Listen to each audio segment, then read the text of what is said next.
To start, why don't we make sure everybody who's watching this later knows who you are and what year you were born?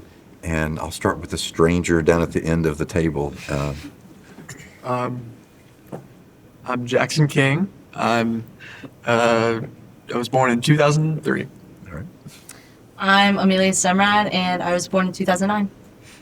I'm Joshua William, and I was born in 1999.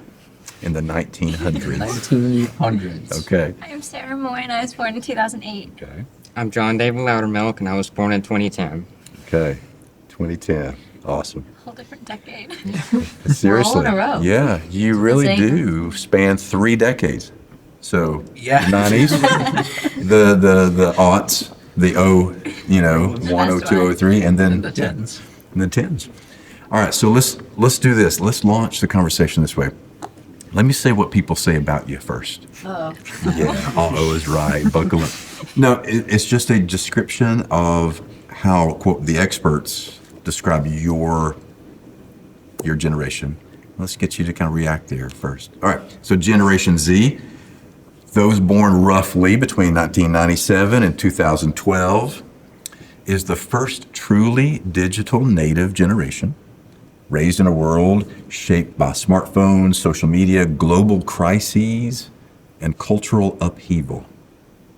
They've come of age during a pandemic, economic uncertainty, climate anxiety, and political polarization. Yet they're also remarkably resilient. They are justice-minded and spiritually curious. I love that word.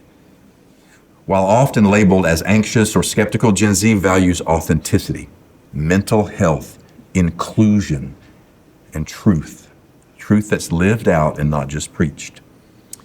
They're not walking away from faith. Those who are walking away are not walking away from faith. They're walking away from anything that feels fake or shallow or performative. They're asking big questions and searching for something real, and they want the church to do the same. What do you think about that? I think I agree. Yeah? I think that's, Is that a pretty decent summary? Pretty fair? yeah, Yeah? I think so. Okay. I thought he was going to be dissing our generation. Yeah, Right. I also thought it was Yeah. something about like, And that's page 2. Okay. That's- No, I'm kidding. No, thoughts about that description. Is it overly simplistic? Does it kind of catch kind of the high altitude? I think it catches broadly of what Gen Z is, especially me being the older side of it. Yeah. And I've worked with like you guys in the school because I used to be a teacher. So I also have a little bit on how you may perceive it as well. So I think it's a good broad description of our generation. Would you add or take away anything from that? In an elevator speech, like, 'cause that's an elevator Yeah. version, right? Would you add or take away anything about that? Well, what you're saying about being on the older side of it is, I think there's micro generations in each generation. Okay. Say more about that. What's that mean? Well, talk about coming of age during economic crises versus political polarization and pandemic and all that. I think each of us might have come of age a little bit more associated with one of those things, maybe.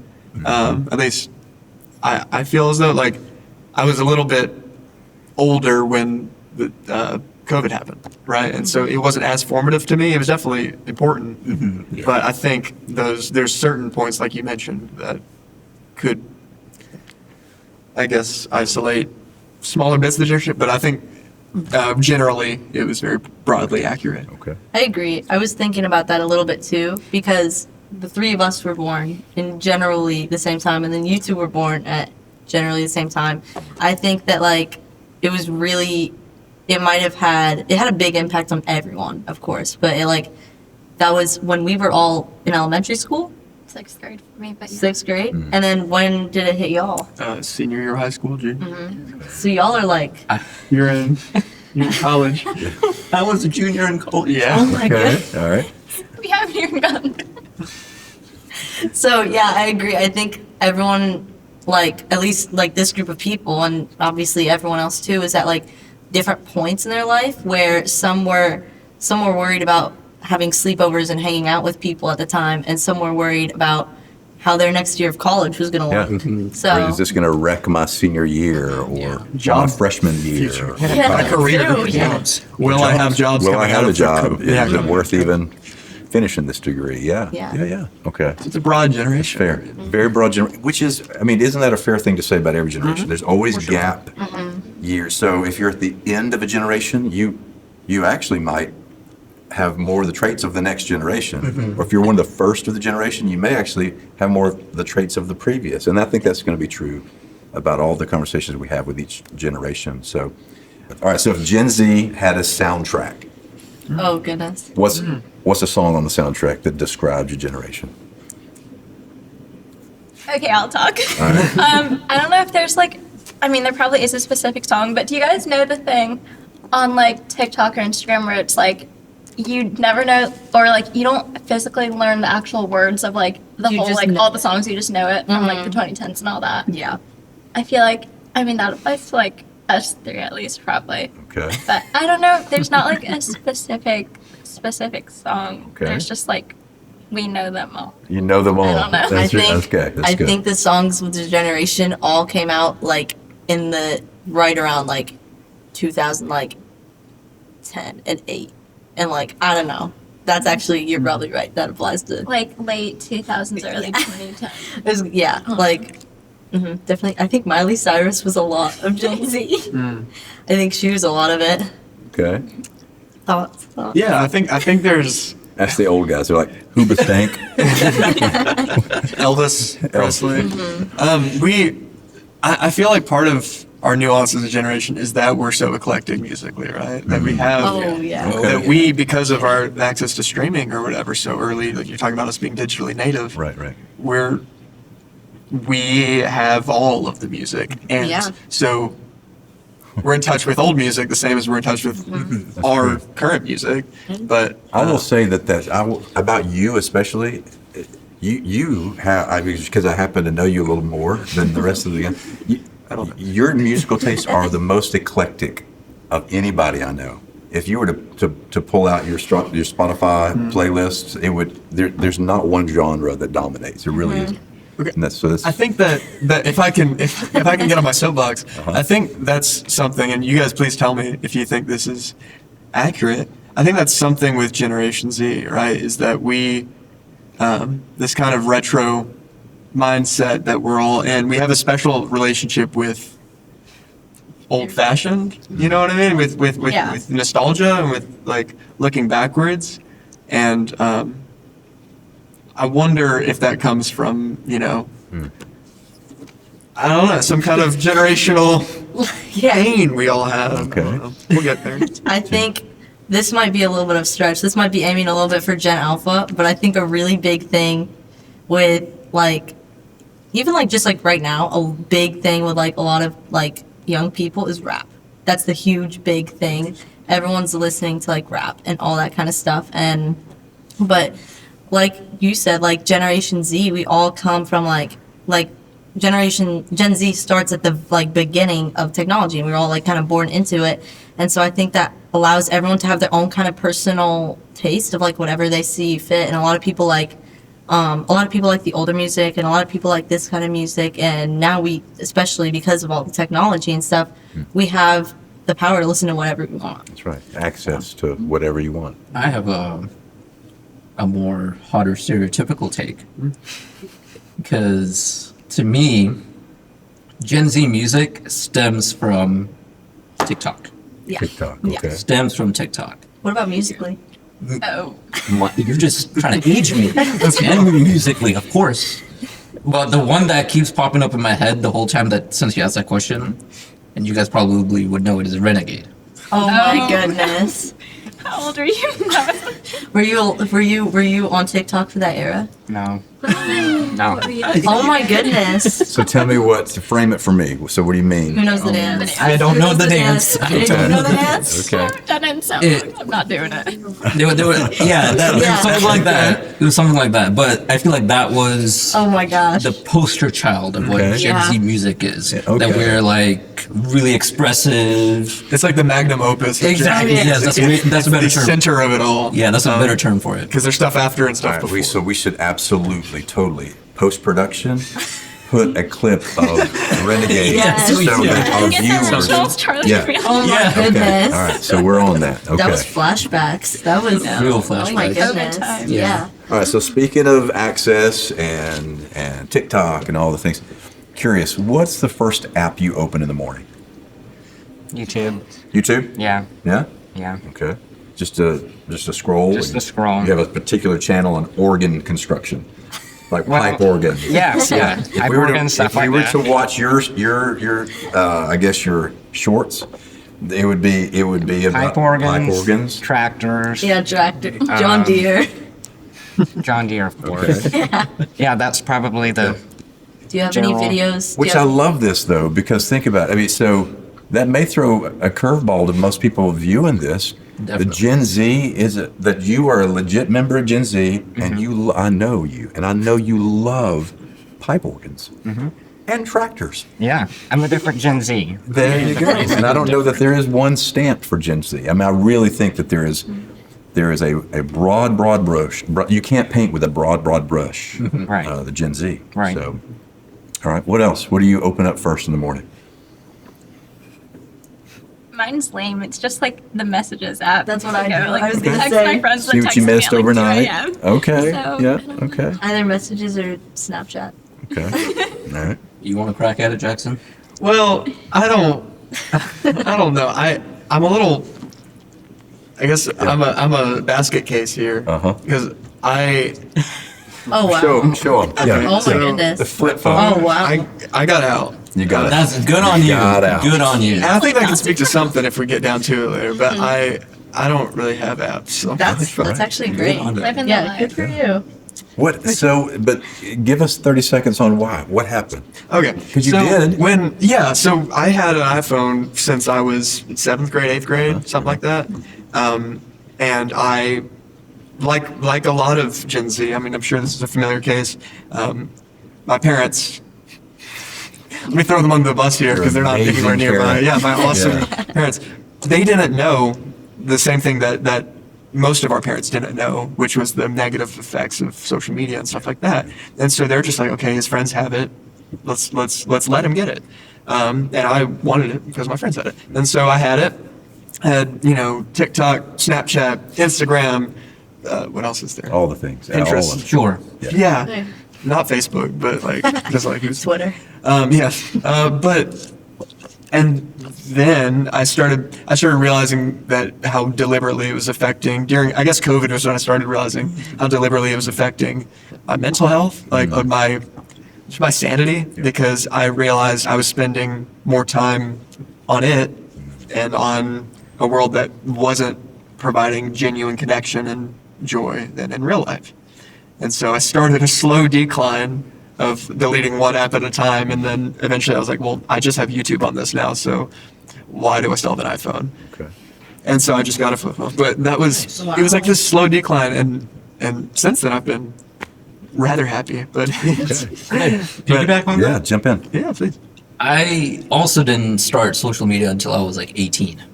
Because how do I describe it? I had this really old smartphone. It was touchscreen, that's about it. And all I could do was call people. That's it. And then from there I went to Nokia phones. And Nokia isn't really built for apps. So when I got my first real phone, I was already like super late onto the social media train. Okay. Snapchat, Instagram, everything. Instead, my sister was the one who helped me become Gen Z in that passion. Otherwise, you could call me a millennial, to be honest. Okay. Right. And just like you, Jackson, I went through that entire phase in COVID and seeing people living it up or not living it up and just being sad. So I'm not necessarily on your path just yet, but I can maybe this is also my age, because back to your question, the app I open up now is Outlook to check my Is that work an email. email? Yeah. Yeah. What have I got coming today? Exactly. Responsibilities So, and adulting and all the things. I don't really open Instagram, Okay. TikTok too much, All right. so I definitely understand. Okay. I just love the wide sweep of experience at the table. I mean, and at different points in the journey, what you determine is needed for your mental health and your spiritual health, your sense of, I'm good with this for a minute, but to learn when something else is waking up inside you too. That's interesting. Okay. All right. Next question. All right. So if Gen Z had a mascot, These are such like broad questions. I Thank feel you. like there's not Yes. like a pinpointed, like we would all know it's exactly this. that's right. So what do you think? What would a mascot be for Gen Z?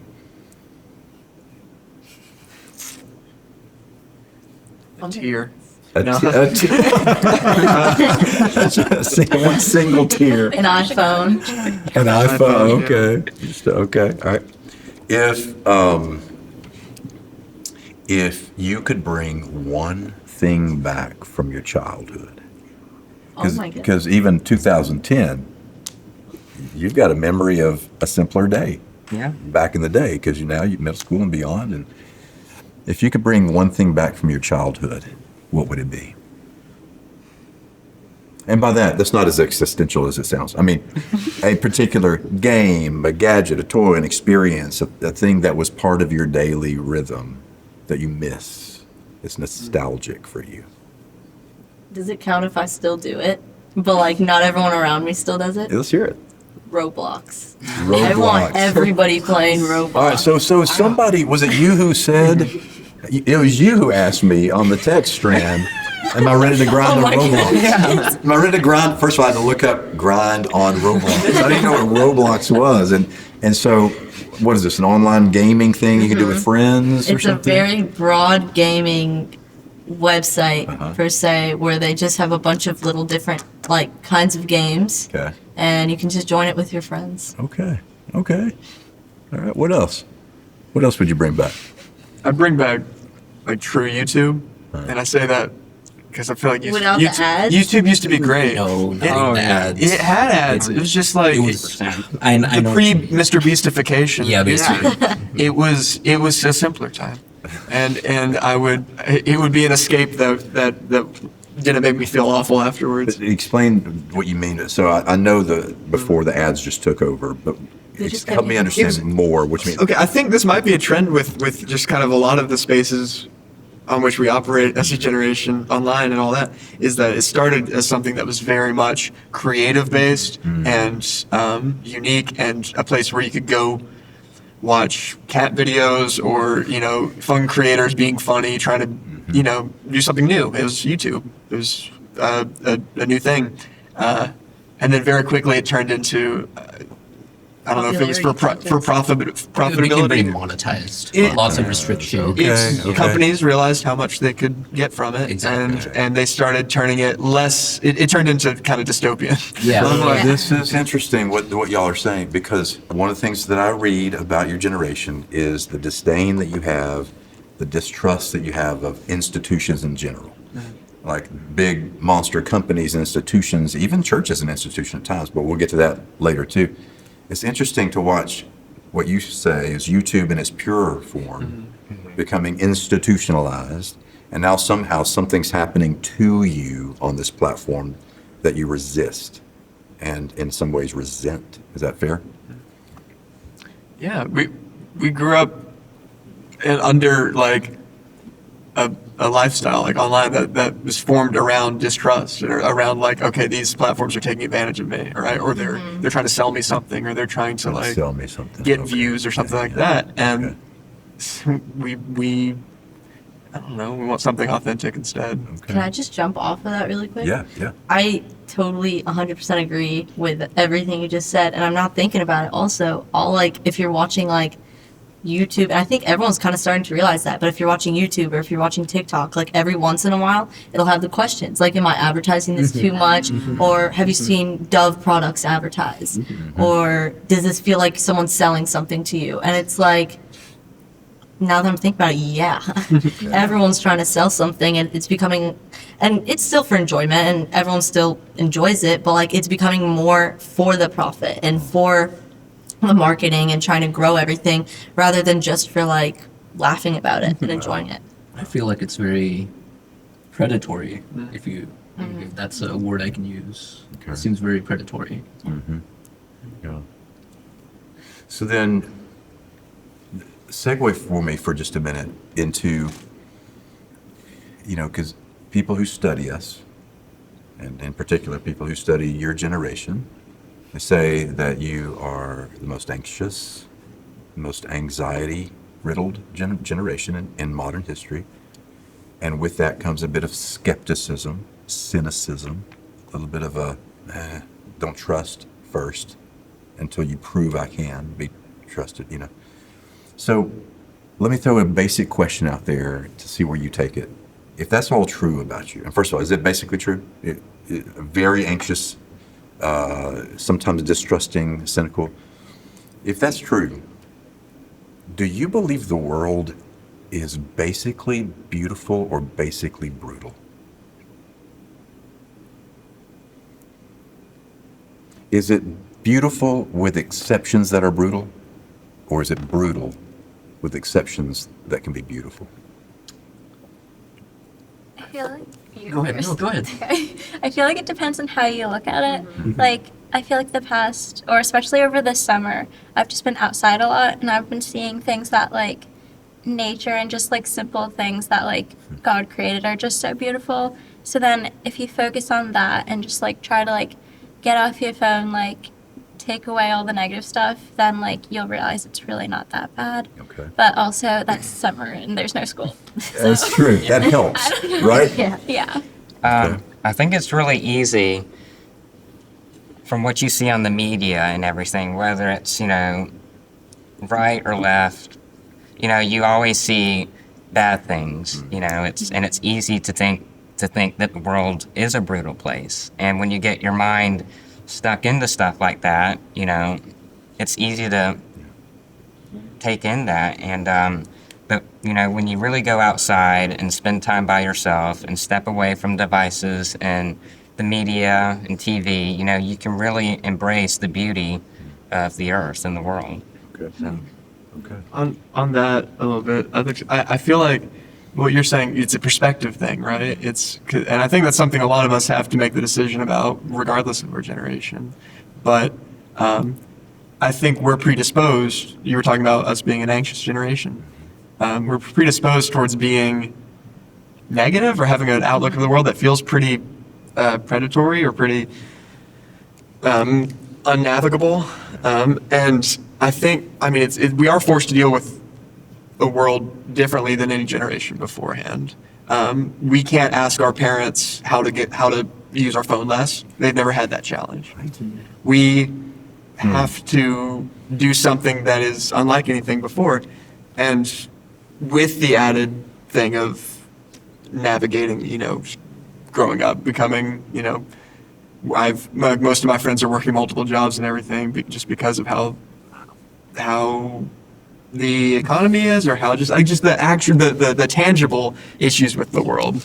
On top of that, we have these existential, unique issues that Gen Z has to deal with. And I think it's a perspective thing to decide that the world is beautiful regardless, and that God's gift to us is recognizing that as opposed to the negative. But I wonder, I guess, question for you guys, what other kinds of, existential problems does Gen Z deal with particularly?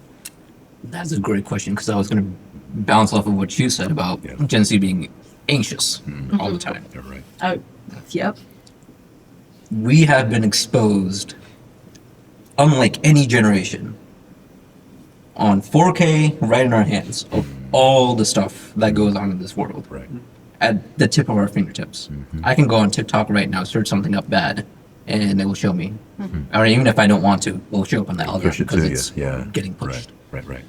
So we are seeing all this negativity, and it keeps holding us down. Like, do we even have a voice? Do we even have a way to help with this in any sort of fashion.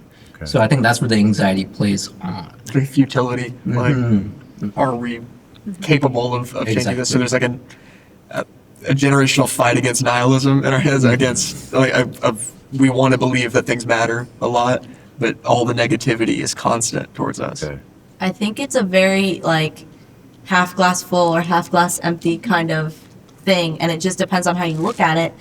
But I also think like one thing I think with all the like anxious and anxiety of like our generation is that, like you were saying, we're going through things that no generation before us has really gone through, and it's kind of exposing us early to like there's so much bad in this world, but like God shows us that there's also so much more good. And we were even just talking about in Sunday school the other day about how like if you commit a sin and you didn't know it was a sin, is it the same as committing a sin and you did know it was a sin? But like ignorance is bliss, and a lot of generations before us didn't weren't exposed, and they didn't know like about maybe some wars that are going on in other countries, or a lot of like the things going on that weren't just what's in front of you, but like all over the world. That's it. I think that can cause a lot more skepticism and a lot more anxiety because just because of like how things have developed in the world, especially with technology, and a lot more things can happen. So Mia, that is very insightful. I heard a comedian once who said, everybody's all about let's raise awareness on this, and let's raise awareness here, and let's raise awareness here. And he said, there's too much awareness. Let's lower awareness. We all know The what's going problem on. is we're too Exactly. aware. It's not like the world has never had this many problems than before. It's just now we're so aware of it. Everyone sees that everything now I'm that's going on. helpless to do anything about it, is the feeling. And I think Is the that's where feeling. all the anxiety comes from, because like you really can't. There's not much you can do that's like where you are right now. Okay. There's not much you could do across the world, especially because you're right here. Even Like if you were doubling there. down on the futility. It's like Exactly. You're just like you're watching everything go wrong, helpless to do anything about it, as a generation that has high expectations of what you're supposed to produce. Yes. Whereas technology keeps increasing, and everyone's like, okay, your life should be easier because technology is getting better, so you should have more leisure time. But- But no, you're just expected to do more with that technology. exactly. Yeah. Okay. So we have this. Wow. Y'all. Okay. It's a Yeah. distressing Y'all are thing. sending me in all kinds of places in my head right now because, yes, you have never not known the fullness of how much is going on around you all the time. You've never been free of that. It's been, I'm not trying to make you sound like victims, because you're not victims, but I'm saying you've never known a world in which there's not this constant barrage of this is broken and this is flawed and this is wrong and this is coming down. And of course, that would produce something that takes a lot to resist.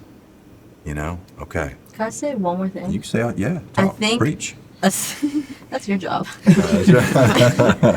I think, especially just like with the technology thing, it's brought so much more competition amongst everyone. And it's just like, at this point, like, you can't really compete with a computer that can do math like 10 times faster than you can.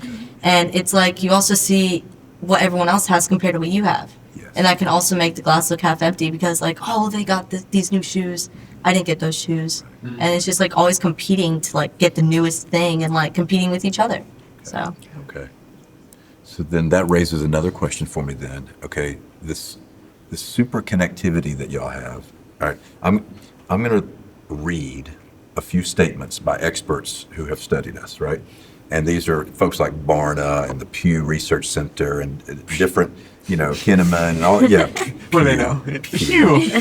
Yeah. That's something stormtroopers do. Pew, pew, pew. All right. So I'm just going to read it and get you to react to it. They are the most connected digitally, but most disconnected relationally. 100%. I totally agree with Yeah, that. Yeah. Really? 100%. Definitely. Even people I have grown up with. I know a lot of people that have over 1,000 followers. I speak to them. You may have one or two friends, maybe even none. we've gotten to a point like, do y'all ever go to dinner and have the competitions? You all put the phones in the middle of the table yeah. and see who's the last to touch it, and then you just hear it start ringing and everyone gets curious. Everybody's getting So- all anxious. What if it's, yeah, okay. And those conversations I find to be way more like raw and way more like interesting because it's like your thoughts. It's not reflects off your phone, then you ask a question about it. Okay. Yeah. It's like whenever we go on retreats and stuff, like No we don't get our phones. phone, or we have the option to get our phone sometimes, depending like what retreat it is, you know. But like honestly, I prefer just not having my phone because I don't have to worry about anything really. And like if anything is like actually important, like I would know. But still, like I don't have to think about like the little things or anything. How does it feel to be, and I'm using the word, it's a strong word, but how does it feel to be forced to not use the phone? Like, in other words, here's the rule, you can't on this retreat. How does that feel? Amazing. Yeah. Okay. It's a breath of fresh Yeah. air because there's nothing you can do about it. You're still having a good time. It's not like you're bored and you like want to just go doom scroll, but it's like It's like a divine apathy. It's like- exactly. And it's not you're not missing out because you're still with your friends, and it's not like if you missed out on something, you missed out on it, but you're having a great time, so you're not like the FOMO doesn't hurt as bad. Okay. you don't have It's to care. interesting, isn't it? That's- Exactly. As part of why Sabbath was required in Scripture, it's a forced thing. I don't want to take Sabbath. But the force of you got to stop ends up being a gift, you know, because you don't have to think about it. You have to be stopped. You have to be forced, you know, to rest from it. All right, another one, another statement here. They say this generation is a generation of brand managers. They've been managing their personal brand since middle school. How do you hear that? Everyone's working on their image constantly. Okay. And if something happens, like it's this huge deal and everybody cares and I have to fix this right now. So, Okay. Very much related to identity. Those are formative years, middle school into high school. You're trying to be the best version of yourself. You're trying to impress your peers. Yeah. You're trying to impress parents. You're trying to impress your girlfriend, boyfriend, whatever. You're just trying to impress society. Okay. Others? I think usually they, you know, you see the younger people in the world are gonna have always been more image conscious in that stage of life, middle and high school. Well, that's true. And we're just starting to see, though, what it's going to look like for Gen Z, this kind of compounded image consciousness generation, to move on past that into life, into adulthood. So let us know how it goes. No, right. But it's like, where does that, is that going to start blurring things? Is that going to, it just feels like, I feel like by the end of this we'll have a mascot for Gen Z, Oh. but it's feeling like some kind of fog right now of some kind of just Okay. nothing ever makes sense anymore. that's, yeah. It's like, I mean, if you wanted some insight with freshly turned or halfway into 25, full on frontal cortex and Yeah. everything. Yeah. Right, yeah. Does that sum it up? Just- Yeah, basically. Okay. I can't generalize. I can only say from my experience, but it's about the same as it is at 15 years old too. So, or 14, yeah. So like, So next question, similar. I mean, we're going off script here we're going off road for a minute here because you got me thinking about, all right, with all the work that we do to project an image in the world, to be liked or to be approved of or whatever, you know, and from as early as you begin that work of constructing your persona in the world, all of us do that, but you all have done it on steroids because of access, right? Here's a question I didn't anticipate asking. How many people would you say in your life really know you?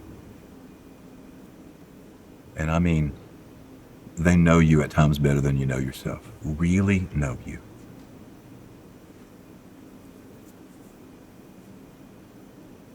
Oh my goodness.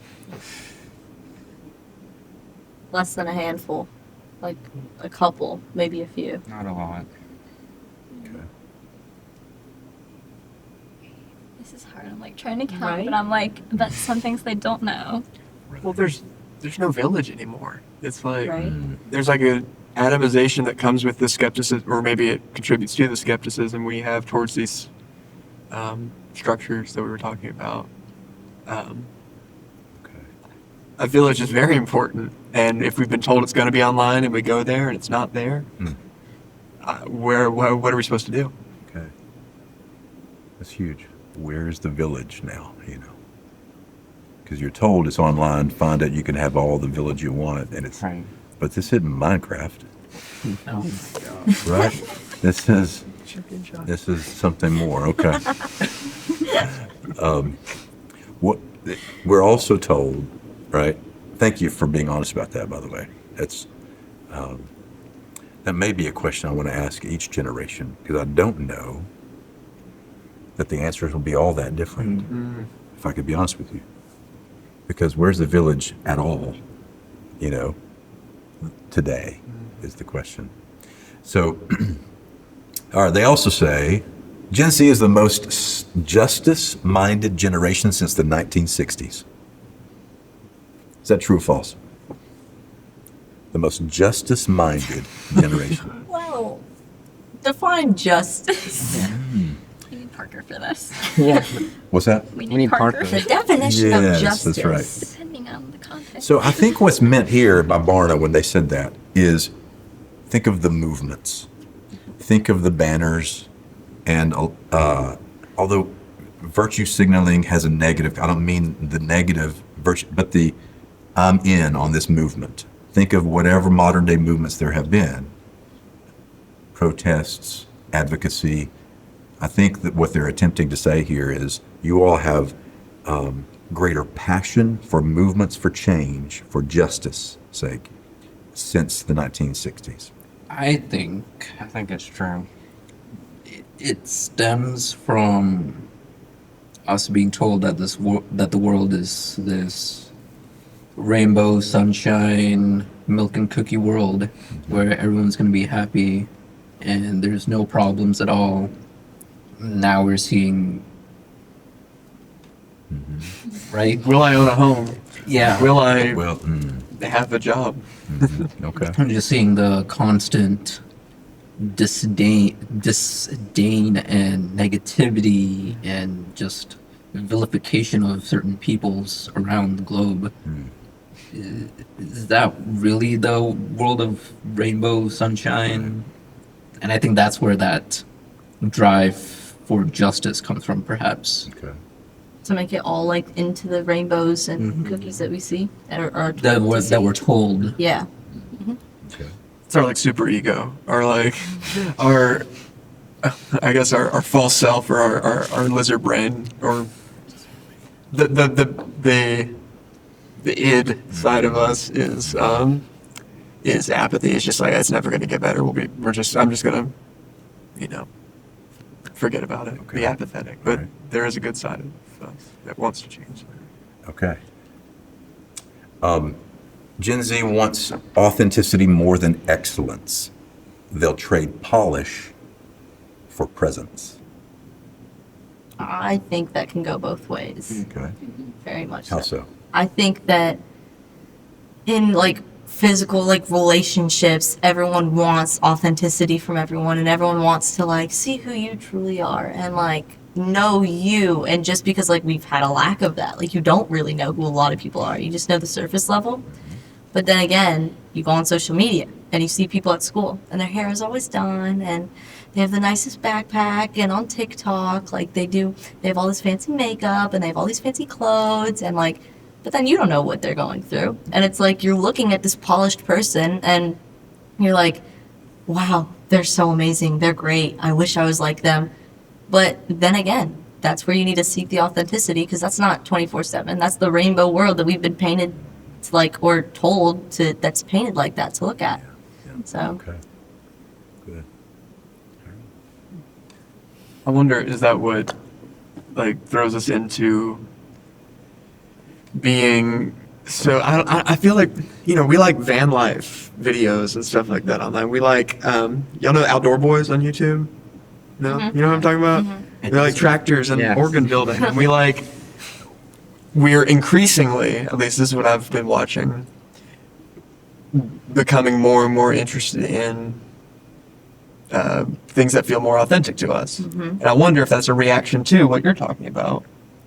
That being the status quo, the fake, the online, the Yeah. Gucci bag. No, what's the like Oh, we got the North Face backpacks, the Stanley all Cup. the Stanley Cup, Yeah, all I know you have the kind of polished manufactured stuff. Mm-hmm. I think that to us is abhorrent, and I think we try to compensate by diving into whatever feels most authentic to us. Just being real. Yeah. Even if a relationship with God's the only thing that can truly kind of suffice that quench that thirst, we'll look for it everywhere. We'll look for it in a lot of directions. That's a great point. We look for it everywhere. Okay. Whatever we feel is real is where we will set our sights Okay. on. I think So, that's- so that is. Go ahead. Would that interrupt Sorry. you? I Yeah, was go just ahead. gonna say I think that's like for a lot of people, because obviously like being Christian and all like this kind of stuff is like based upon faith. I think that's a big reason why a lot of people today, especially like, aren't so much into church and don't so much go to church because like you were saying even in the beginning, you have to like you need to prove it to me for me to believe this. And a lot of people don't look to God because it's not necessarily proven, or he's not proven to exist, but that's where the faith comes in. I think that's a really hard thing for everyone else to see. Such a great segue. I was about to take us there. Were you about to say something? Yeah, Yeah. So so- before we go there, I was thinking though, people use God and Christianity as for popularity. You know, if you say that you love Jesus and everything, and then you really don't act like it. You don't go to church and everything, and it's become. I've noticed it in school that it's become a point of popularity. being spiritual, being churchy. Right, Yeah. right. Okay. All right. Interesting. And really, you're not. Yeah. And It's the Christian vibe Yeah, rather than yeah, the the relationship. vibe. A lot of people slap on the "I'm Christian" label, and then and then they use it to persecute and make fun of and judge people. You say, well, I'm a Christian, all that. And then they say, they're another religion. And then you judge them by that. You use your religion as a popularity point. Well, I'm the majority Wow. and you're the minority. And that's not right. It's not So- right. Okay. To continue that thought, and I don't know if it's connected to where you want to segue, Okay. but it's also connecting to what Jackson's been saying about being authentic. We are seeing this hypocrisy of Christianity in this country since we're staying here. And it's not at all, at least to me, and specifically to me, it's not at all what I was taught growing up in Sunday school, right? We're saying love your neighbor, but then I'm looking everywhere. Where is that Yeah. love? Where do I see it? Yeah. So there's a lot of this fakeness, and I think that's where the seeking the real, and Yeah. it's hard to do that when you're speaking faith, Yes. Okay. because we did not see that Interesting. as we were approaching teenagehood, as we were approaching adulthood, Yeah. Yeah. and that's why there might be this flock away. Inauthentic worship. Which is, yeah. Worship, Right. relationships, Just Yeah. it's that biblical Christianhood. hunger Yeah. that's just not there. So what's interesting listening to you all is, you go back to the talking about the image, projecting our image and stuff out there, how you all are able to sniff that and smell it a mile away when something's not real, just on terms of image.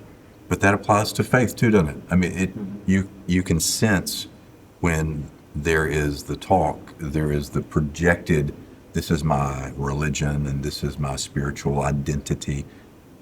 But if it's missing some very basic components of loving your neighbor and treating one another with the compassion of Jesus, something smells off about that, right? I'm drawn to what you said. We're going to seek it. We're going to find something real. And I don't care where it takes me. I'm going to look for it till I find it, right? And I think that's a very human thing. to look until you find something real. And if you don't find it in a church, then that's a statement, right? It's a statement for the church to listen to, you know? So let's switch to that for a minute, because I'd like some of your thoughts on this, on your experiences in church, your perspectives and your own personal experience. So first, let's start like, what's your earliest memory of church? Earliest memory. Doesn't matter what it is. Question. Yeah. I've been 3 different denominations. Okay. So which one we talking? We Just talking as this early as you, one? doesn't matter. Early, like the earliest when you were young, or your first experience in church that you can remember. I stood in a little box and got water dumped on my head and got baptized. You remember it? I do. Okay. All right. And my sister's hair caught on fire. And your sister's hair caught on fire. What? In Listen. the church. In I think I'd go with water if I'm choosing fire. It's a or wild water. baptism method. Baptism of the Holy Spirit. Yep. Oh, yeah. It's like, all the elements, you know. all right. When I was baptized, it was in the situation where I would stand up in the front of the church, and you get baptized when you're little, and it's not so much in like Baptist, because when you're baptized into Baptist, to my knowledge, I was baptized, so I hope I know. I hope I get this right. But it's your choice. It's fully your choice, and it's you saying, I believe in this God, and this is the God I believe in, and declaring it. But in that church, it's just kind of, you are being brought into this because your parents were this. This is what you're going to be. And so my whole family stood up there with candles, and we have a picture taken, and Okay. my sister was not standing in the right spot. And she got And the her fire. hair caught on fire. Okay. Yep. Wow. And then they dumped the water from the little So pool. she got baptized too, apparently. Mhm. Okay. Saved Yeah. both ways. What? Saved both ways. Nice. What else do you remember as your early memory, first memory in church? I don't know. Or you go first. Sitting in the pew listening to the sermon. Yeah. You remember this? Okay. Yeah. All right. How about you, sir? I don't know if this is like my earliest memory, but like I've been part of a church like my whole life. Like my dad would always lead, and then my mom would always help like with the little kids. So I would always be at church early, leave late, that kind of thing. Okay. And I just remember like my dad would get there early on Sunday mornings to just like practice his songs, all that. And I would just be like sitting there, and I don't know, I would just listen. Okay. And yeah, I liked Okay. it. So Okay. that was good. Good. All right. I think if I were to reach into my deep crevice of my brain, it's a church in India. I think it's the one that my parents went to. And I want to say it was a Presbyterian church, maybe. Okay. And I was sitting in the pew and just listening to the pastor there just saying the sermon. I think that would be my earliest. Okay. Can I ask you a question super Yeah. quick? Okay. This is going to sound very uneducated, but like, what are the like main forms of religion and even like Christianity in India? That is a great question. I know for sure the main religion in India is Hinduism. I think closely followed by Islam. Maybe Buddhism, but I feel like it might be Islam. Yeah. And there are lots of Christians in India due to just the population. But Lots of when people in compared to yeah, Yeah. but when compared to the rest of the population, it's not like that much. As far as denominations go, I don't know. It's like maybe some Catholics and everything else. Maybe that's about it. That's cool. In Bulgaria, it's like, I actually had this conversation with my mom because I'm the first generation to be in America from my mom's family. But in Bulgaria, it's like there's no denominations and there's no like, it's a third world country, and it's like it's all completely, everyone is Greek Orthodox Christian, and there's no other religion, and you just go to church and your neighbor goes to church with you and you all walk there, but there's no denominations, there's no you like admitting or declaring or choosing that this is your God. It's just everyone's Greek Orthodox, and that's how it is. Interesting. Okay. It's a cultural expectation. We have less of that. Well, I've never had a good pastor That's growing right. up, so You haven't had a I good can't church really speak- experience. Yeah, I can't speak Leadership too was much to that. horrible. I've been to 3 churches in my life. You, Thank you. I've been a member at 3 churches in my life, and not once did I like whatever that guy was saying out there. no, he was Unfortunate. really trying. I don't know what my first memory was. I remember. I was always, like you were saying, sticking around in the front end and back end of church, meeting people who remember me and I might not remember them. And I put on my game face. It was very image conscious. But yeah, Okay. I got baptized when I was like 8, 7. All right, so next question about your church experience. All right. What do you wish older generations understood about Gen Z's experience in church? I feel like I don't know how to put this into like words like in an actual sentence. That sounds weird, but like, I feel like I like worship music, or I love all worship music, but hold up, I can't speak in sentences. It's okay. I like worship music where I can just like have it in my AirPods and just like jump up and down and like kind of scream sing those songs. And I love it, but I feel like sometimes, or I don't know what people think about that, but I feel like some people that are in older generations might just think like, oh, we like certain music and only like traditional Christian music is like actual worship. But I feel like there's Forrest Frank, Brandon Lake, like all like amazing other like people that you can listen to, and they still like they have a true meaning and they have like a good purpose, and like everything is Okay. Well, once again, I'm a different Gen Z, and I prefer traditional over contemporary. But I think that we should let the older generation know that we are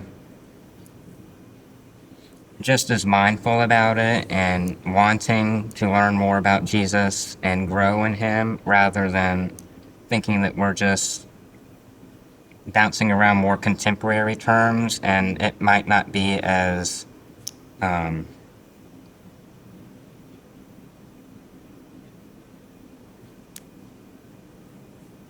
traditionally based, and it's not something that they're used to, and they probably think that their music is more worthy maybe, and ours is just taking it to a more radical perspective, but just rap songs that don't really speak a whole lot of truth to them, which isn't true. And I think that we should let them know that we care just as much as they do about growing in Christ. So what I hear, yeah, and it's beautiful that we got examples of 2 different tastes of music, but the sentiment is the same, that there's purpose behind why I love Right. this. There's passion behind it. It may sound differently to different sets of ears, Right. but you want the older generation to recognize that you've thought about this. And just, And they that's grew not up just a with whim. traditional music, and we're growing up with this type of music. Okay, And, sure. they loved listening to that when they were young and were in church. And, Gen Z likes listening to Forrest Frank and people like that that are Sure. they've grown up with. What else? Even if we move beyond music, what do you wish the older generations? And maybe sometimes we get it wrong about you guys when it comes to your experience with faith. What do you wish people understood more clearly? I'll say that I think a lot of times older generations are thinking, how can we get young people to come back to church? Because they see us leaving, and they see us not searching for God at church. But we have a whole generation of people who want God and are looking for God everywhere. The thing we don't need to do is create polished, sensationalized church. Right.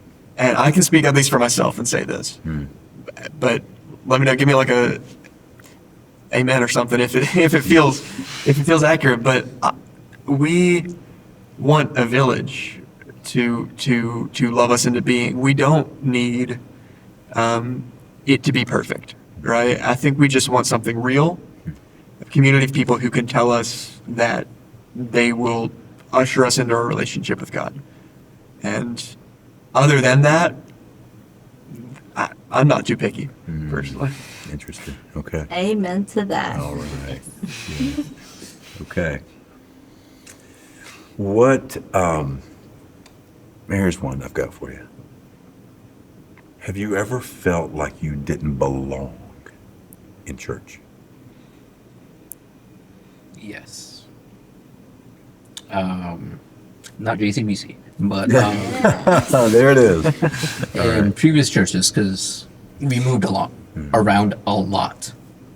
So we went to like all sorts of churches while I was growing up. And mainly it was due to my complexion, not exactly fair, or not looking like a white person, getting stares, or we would sit in a pew and people would like scoot away a little bit. Oh my goodness. So things like that would happen.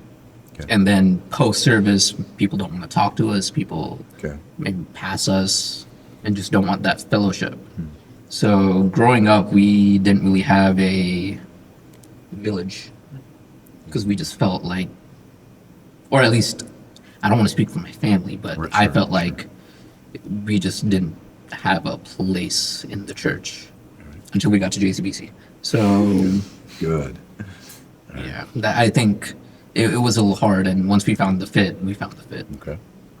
All right. Anybody else? Ever felt as if you or a part of you or a thought that you had or a belief that you had or some perspective that you didn't belong? I think that, like, because I've been to another church in the area, and there's kind of like an umbrella term, at least I think, and like what I've heard from some people, are mega churches, of which like the youth groups are huge, and the church itself is huge, and I think that also can be a reason why like maybe Gen Z isn't looked at as like actual like faithful Christians as much as like compared to like people who listen to traditional music and just like pray every day. I think like our dancing around and singing on the way to church retreats could be seen as a little more like just going for a good time rather than like going to be with God. But Yeah.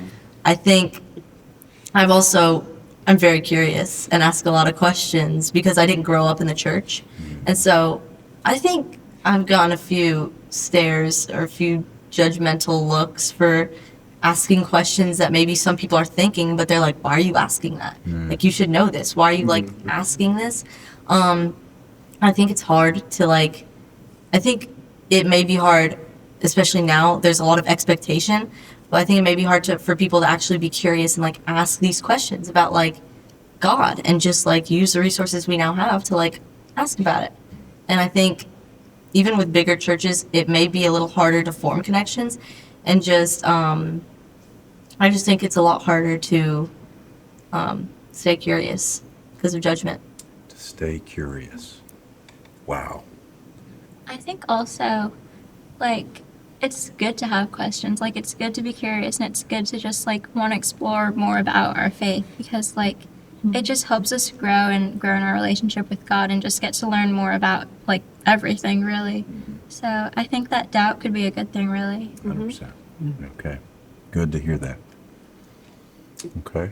So let me do this. I want you, here's a fun one. All right.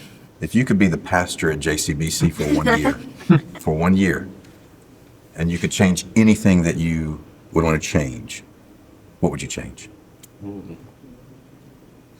I really don't want to call you out here. Oh, Or not like you specifically, but like I don't want to throw shade. It's okay. We got plenty of light here. It's all right. I think maybe if I was a pastor, I would add maybe just like a little, and this is just me personally, I think I'd add a little more like contemporary music Okay. because I feel like we had some a little bit ago, but like, Okay. and it's not bad. The songs are good. Yeah, sure. I feel really bad saying all that. No, The opposite of what she just said. And the opposite of what she just said. He You want loves more the contemporary tradition. music, and on the got church it. band, he wants to listen to the traditional music. Oh, yeah, fall retreat. It was just all he wanted to listen to the traditional If stuff. I- But This is being a little funny, but if I were the pastor here, the one thing I would change is I would not drive a Toyota truck. Wow. I There it think is. That's on this Check, Toyota. please. Check, please.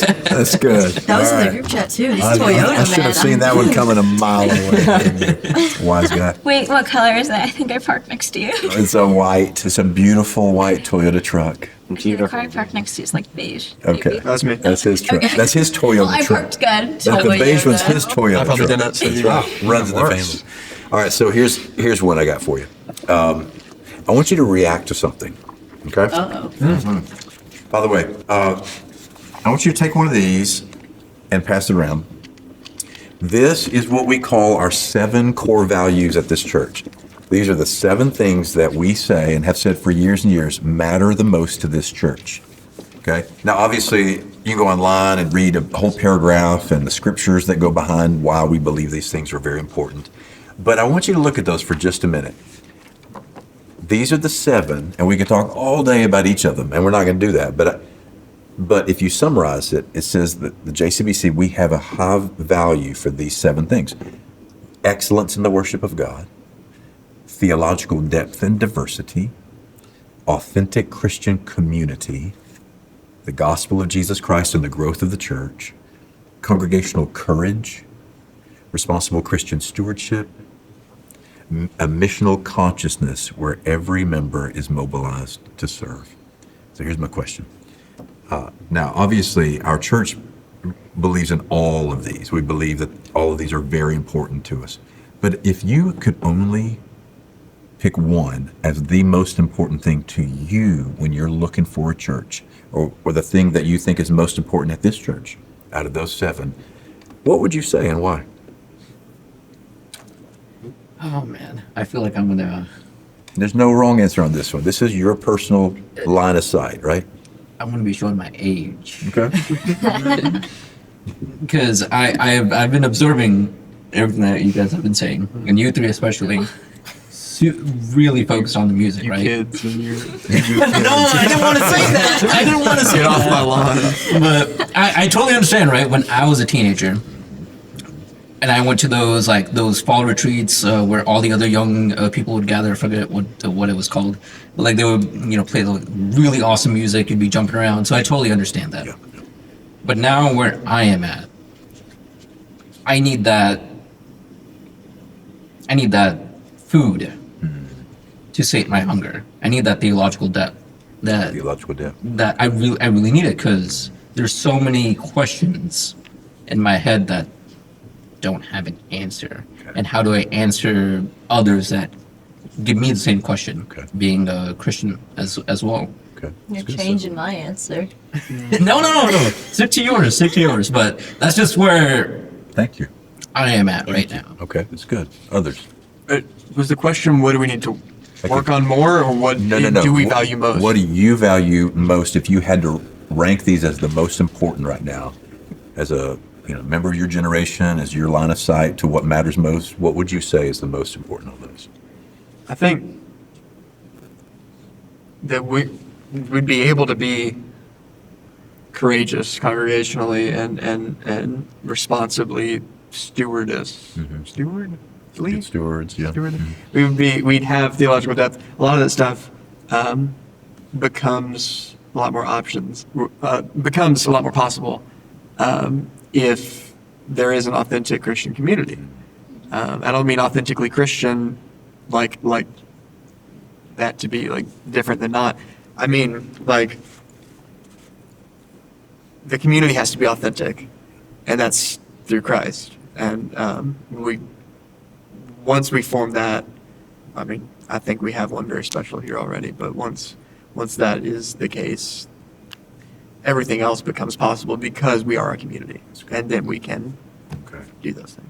it's good insight. Okay. Yeah, I agree. I think that's what I think. I mean, obviously, all of these are super important. Yeah, right, sure. But authentic Christian community is definitely the thing I would value the most, because if we didn't have like the people that we have here, like the youth group that we have, small groups, everything, I feel like I personally wouldn't have learned as much as I have, or had like as strong of a connection as I do to God and all of the people like in our youth group. And just it helps me grow in just the best way ever because I have a community of people around me that support me and want to lift me up. And all of us have the same goal of just growing closer to God. Okay. That's good, sir. Thank you. Thank you. I think I also agree with the authentic Christian community. Also because, like, what John David was even saying earlier, so many people slap the I'm Christian logo on. And so it's like, at this point, like, there's so many people who aren't even, I have no place to judge anybody's journey. But even just surface level, like, if you're talking to someone, just like, I feel like you can feel kind of like how invested they are to an extent. A lot of people aren't gonna like wear on their forehead how faithful they are and where they are in their journey. But I think there's a lot of unauthentic. I think there's a lot of surface level of even just like if you're in small groups and like a lot of people won't go into it. And it's like I feel like with an authentic community, you really can, and it becomes a lot less awkward and embarrassing, and like you want how do I say this? Like you're able to speak more with an authentic community, and that also brings back like if people like are truly in love with like their God and your God, like more people will be interested in it, and they'll go down different paths and discover different things about like Christianity. That also can bring out like the theological depth, and like because more people will understand because you're a pastor, you love God, and so I feel like that makes it authentic to be in an authentic community, and so I can ask you questions and like find out. That's good. I think Good. that the gospel of Jesus Christ and the growth of his church is probably the most important through my eyes. And I think that a whole lot of people in the world ask, who is this Jesus? Many people ask it, and I think it's important that we teach them and show them the ways of Jesus to, let them get a feeling of what we're about. And the growth of his church, as we grow, we bring more people into this faith. And I think that's very important in this world. Okay, thank you. Thank you. Good reactions, gang. It's all connected. What's that? It's all It's connected. all connected. It's all It's connected. all We've had this connected. thing since Serve Weekend. What was it? 2023, 2023? 24. 24. Was it last year? I don't know. We've had it for like a while now where literally everything's all connected because it is all connected. Everything Yeah. comes out in different moments. Okay. Yeah. Okay. Well, let me ask you this. So, respond to this statement that's made about you by the Fuller Youth Institute. When Gen Z, let's take a run at that again. When Gen Z doesn't feel safe to express doubt in church, they often leave not because they've lost their faith, but because they don't feel they can be honest about it. Wait, can you say that again? When Gen Z doesn't feel safe to express doubt in church, they often leave, not because they've lost their faith, but because they don't feel they can be honest about their faith. I think I can like speak from a very first-hand experience in this, but I was invited to Johns Creek Baptist just like to go to like one of the parties. Literally the fall party at Johns Creek like 3 or 4 years ago. Oh my goodness.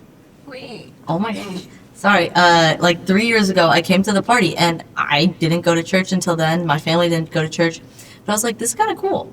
And then I came in and I was like, everybody knows so much more than I do about all of this. And I got a little nervous because I'm like, I'm just going to look like the awkward newbie that knows nothing about this and comes in here maybe acting like they know everything about this, but they don't. And then I want a passport. And Best decision ever. I knew that was one of the best decisions. Passport is one of the church camps we go on. That changed my life, genuinely. And I did not think I would. I walked into it. That's also the Christian community comes in there, but I walked into that room knowing one person, Carson. And I didn't even, I walked in there and, I mean, he was hanging out with his friends and I surface level knew him. And immediately all the girls just invited me to come sit with them. And all of us just started talking. And I was like, this makes me feel so much more comfortable. And this is great. And then that kind of like opened the door to me feeling like comfortable to like even ask them questions about like how long they'd been going to church and what their experiences were. And it's like, I'm so grateful because I know so many people, even my sister, until like a little bit recently, hasn't had this opportunity to like come in and like not really feel the social pressure. I think it's really incredible that's like churches especially, and especially this church, has that. So This is making me emotional because I realize as I grow up and I moved away, I moved to Nashville and I'm in kind of the center of contemporary Christian area, and I've tried a bunch of churches over there, and I've tried them all. No, but it's like I've been to a lot of impressed. different churches, right? I just realized that there's not that we have something very special here at this church, and I know that not everybody gets that, and it's made me look back and recognize how important it was and how unique it was to have had this church village. I came up through the youth group too, and to have experiences in Passport and Winter Youth Summit and Camp High Harbor and my camp, goodness. all these camps that we went to and We everything, need to bring that back. right? Stop. But No, we don't. just all these experiences that were formative in allowing for me, with this church body allowing for me to doubt from an early age. On what you're saying, I now live my life alongside people who have that same hunger for God, but have grown up maybe in an environment where they weren't encouraged to doubt or to question even. And so they end up going to college and they are told, hey, in the real world, you can question. And you're encouraged to question. And so they question to the degree of, let's throw the baby out with the bathwater. And in this case, the baby is Jesus. No. And in this case, the baby is their faith. And it's so distressing to me because, and it just made me very grateful in hindsight to recognize that I was lifted up in this community. That I think we do this very well, is we encourage that theological depth. We encourage us to question and to doubt because we recognize that's part of the Christian journey.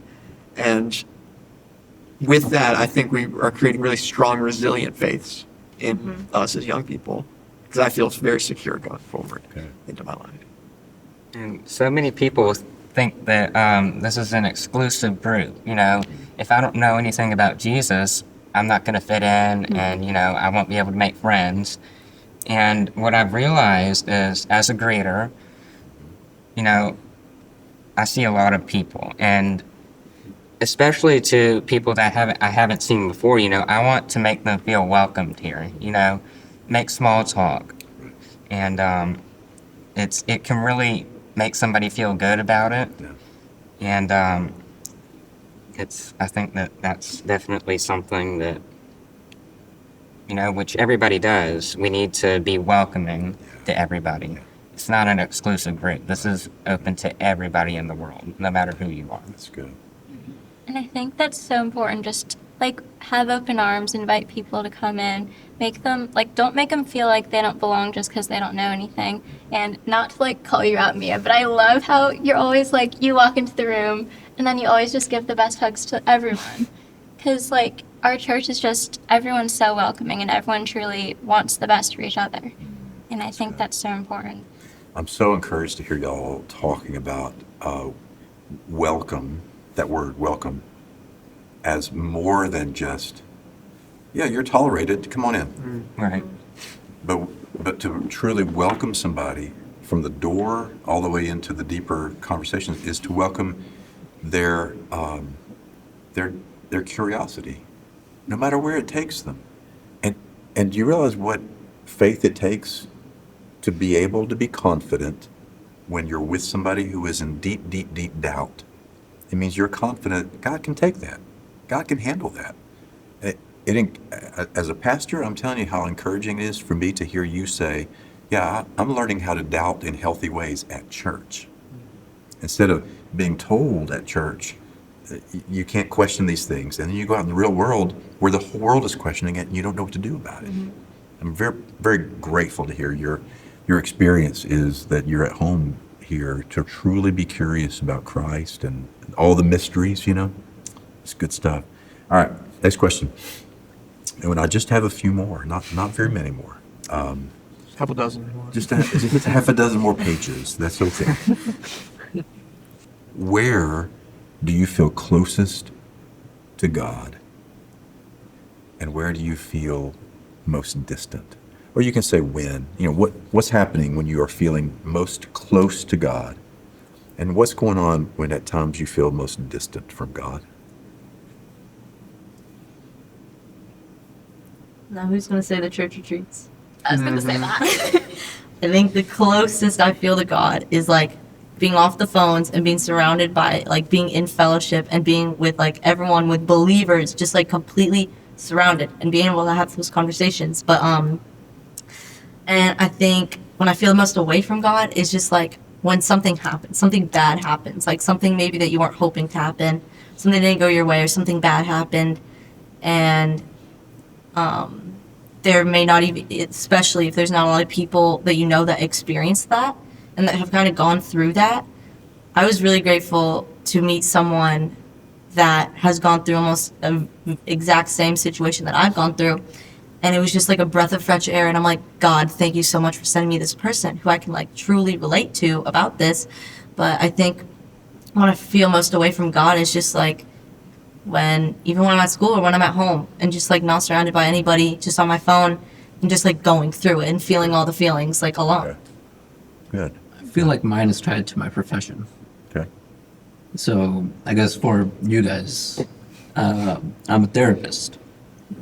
So I feel close First of to... all, stop for that. Oh, How amazing is it to actually officially say that out loud? yeah. Because you've worked on this and you've done a journey, you've done a thing to get to that place where that is your vocation. How long were you in school?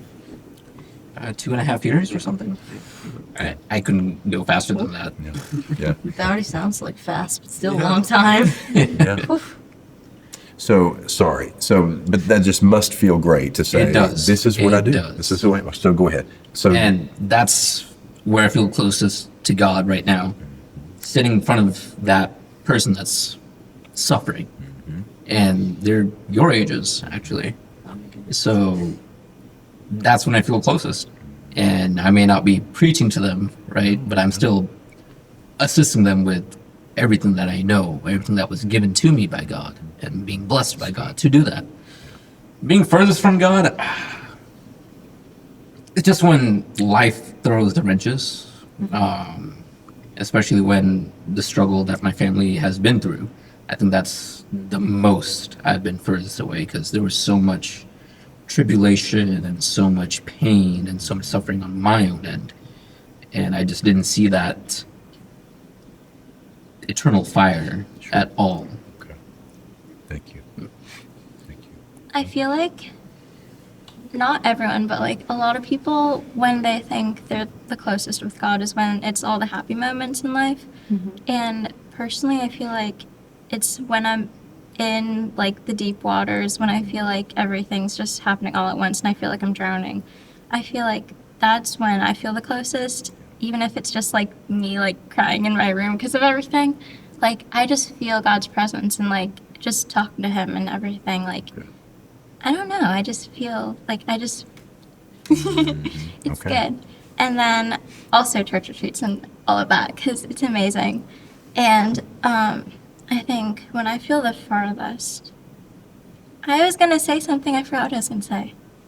Oh yeah, it's when like all of life could be so chaotic with like between school, like preparing for college apps, figuring out what I'm going to do later in life, friends, coming to church, everything. Like life could be chaotic, and if you don't take a step back and away from that, that's when it feels like everything's rushing at you. So I don't know, it's like I feel the joy and I feel the chaos all at once. So that didn't really answer your question, but yeah. Sure. JD? Oh, I'm sorry. No, I was seeing if you had anything to say.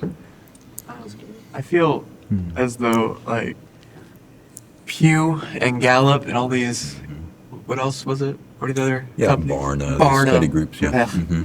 a whole lot of them. They, I feel like they might assume that we're a very complicated generation because of like the compounding technology that we're native to and that we grew up. And we're the first generation to grow up with social media in front of us all the time. We're the first ones to be native to that. We didn't adopt it like millennials did. But I think that would a lot of times tell researchers like that we have a very complicated approach to life. Like everything is just so much more compounded. But I think that's turned us towards simplicity in a real weird way instead as a reaction. At least for me, I've always found that I'm closest to God and that I feel least boggled down by all the saturation of the online stuff and all the just the negativity that we've talked about, the anxiety. Before I feel least anxious and most in touch with God when I am in a simple setting. So whether that's outside, at church, camp, or particularly, this would be my answer, is being dinner is great, supper. I love just sitting down at a dinner with no phones, like you said, across from people I know or don't know, just people who are wanting to engage in that dinner with me, and we have FaceTime, not FaceTime, but FaceTime. Face-to-face. Face-to-face time, and we're doing something together. It sounds antiquated, and it sounds like to an older generation, you might think that's too simple for this, right? That's too these kids who are just moving at such a fast pace online and all this stuff. They need something more. They need something better, cleaner.